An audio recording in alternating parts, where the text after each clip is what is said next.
بسم اللہ الرحمن الرحیم۔ آج ہارون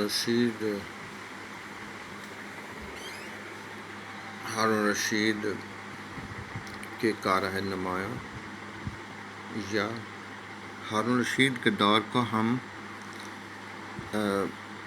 سنہری زمانہ کیوں کہتے ہیں، یا گولڈن پیریڈز آف ایبیسائڈس یا عباسیوں کا سنہری زمانہ کیوں کہا جاتا ہے؟ ظاہر ہے کہ جب ہم سنہری زمانہ کہتے ہیں کسی دور کو، تو کچھ خاص بات اس دور میں ہوئی ہوتی ہے جس لیے ہم اس کو گولڈن پیریڈ کہتے ہیں۔ اس کے مختلف پیرامیٹرز ہیں کہ کسی زمانے کو کن بنیادوں پہ سنہری دور یا گولڈن پیریڈ کہا جاتا ہے۔ مثلاً انصاف تھا یا نہیں تھا، نمبر 1۔ نمبر 2، امن و امان کی صورتحال کیا تھی۔ نمبر 3، خوشحالی تھی یا نہیں تھی، لوگوں کی ضرورتیں پوری ہو رہی تھیں کہ نہیں تھیں۔ نمبر 4، 5، ملٹری کی کیا پوزیشن تھی، ملٹری طاقتور تھی، جدید خطوط پر اس کو اسٹیبلش کیا گیا تھا۔ تو یہ وہ چیزیں ہیں ابتدائی طور پر جن کو دیکھنا پڑتا ہے کہ وہ جو حکمران ہے یا وہ سلطنت جو ہے یا وہ جو ملک ہے اس کی حالت کیسی ہے، یہ وہ پیرامیٹر ہے۔ سب سے پہلے ہم دیکھتے ہیں کہ جو بک کے اندر ترتیب دی گئی ہے، شخصی حکومت شخصی عظمت، یہ ہارون رشید کے بارے میں ہے۔ وہ خود بڑا قابل تھا، دنیا کے جو ہم عصر حکمران ہیں ان میں سب سے زیادہ کامیاب حکمران تھا۔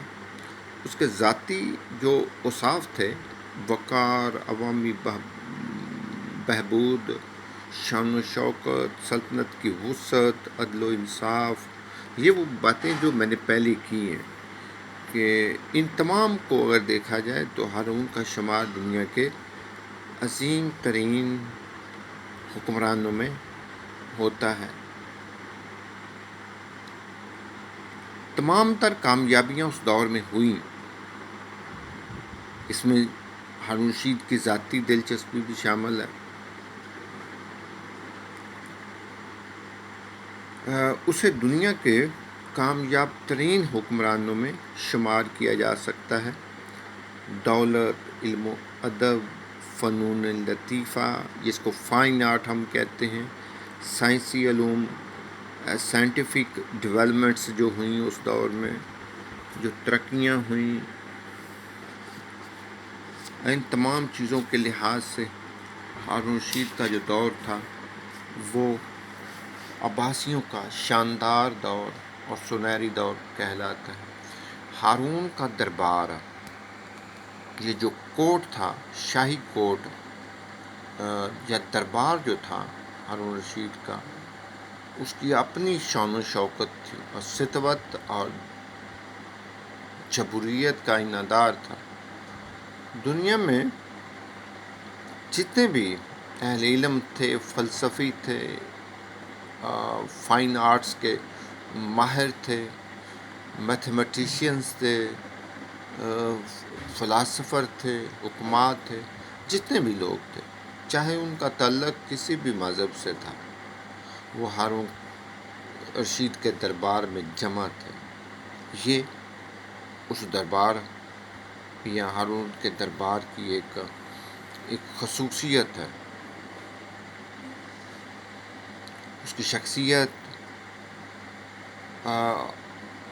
اور اس کی جو جنراسٹی تھی، جو لوگوں پر وہ رقم خرچ کیا کرتا تھا، اس وجہ سے لوگ اس کے دربار میں کھنچے چلے آتے تھے۔ بغداد جو پایا تخت تھا، مغرب سے لے کر مشرق تک تمام لوگ جو تھے وہ جو اپنے اپنے فن میں ماہر تھے وہ ہارون رشید کے دور میں جمع تھے۔ ہارون رشید کے دور میں اس دور کے جو بادشاہت تھی یا اس دور میں جو مختلف حکومتیں تھیں، ان کے سفیر بھی اس دربار میں موجود رہا کرتے تھے۔ امن و سکون کے حوالے سے اگر دیکھا جائے تو ہارون رشید کا ابتدائی زمانہ ملک کے مختلف حصوں میں شورشوں نے سرحدی طور پر اگر دیکھا جائے تو کانفلکٹس تھے رومیوں کے ساتھ، تو اس نے ان تمام کا خاتمہ کیا، اور بقیہ جو سال ہیں اس کے وہ امن و امان کے حوالے سے مثالی تھے۔ لوگ آسودہ حال تھے، پرسکون تھے، باغیوں کو ختم کیا جا سکا تھا یا وہ انہوں نے سبمیشن کر لی تھی دربار کے سامنے، مطیع و فرما بردار تھے جتنے بھی باغی تھے۔ یہاں جو مختلف ریاستوں کے اندر شورشیں تھیں وہ سب کے سب دم توڑ چکے تھے، اور ان وجوہات کی بنیاد پر ہارون کے دور کو عباسیہ کا زرعی یہ گولڈن پیریڈ کہا جاتا ہے۔ ترقی خوشحالی بھی کسی حکومت کے کامیابی کا ایک بیسک جو ہے وہ ریکوائرمنٹس ہے۔ دار و مدار امن و امان کی بہتر صورتحال پر جب دیکھیں کہ امن اور خوشحالی جو ترقی ہے، اگر امن و امان نہیں ہے تو یہ نہیں ہوتی۔ ہارون رشید کے دور میں یہ فوقیت ہے کہ خوشحالی اور ترقی کے میدان میں بھی اس نے حیرت انگیز کامیابیاں حاصل کی۔ چیزیں سستی تھیں، زراعت ترقی پر تھی، زراعت ایگریکلچر جو ہے ظاہر ہے ملک کی ریڑھ کی ہڈی ہوا کرتی ہے۔ شورشیں نہیں تھیں،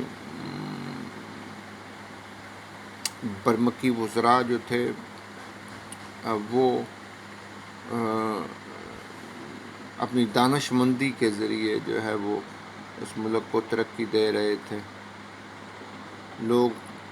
لوگوں پر ٹیکسوں کا بوجھ بہت کم تھا، بیت المال کی آمدنی وافر تھی، خراج آتا تھا، زکوٰۃ آتی تھی خزانے میں، فے آتا تھا، جزیہ کی رقم آتی تھی، اور ساری کی ساری رقم جو ہے وہ عوامی فلاح و بہبود پر خرچ کی جاتی تھی۔ کل انشاءاللہ جو نیکسٹ ہے یہ یہاں سے ہم ڈسکس کریں گے، یہ انتظامی سلطنت۔ Thank you very much G.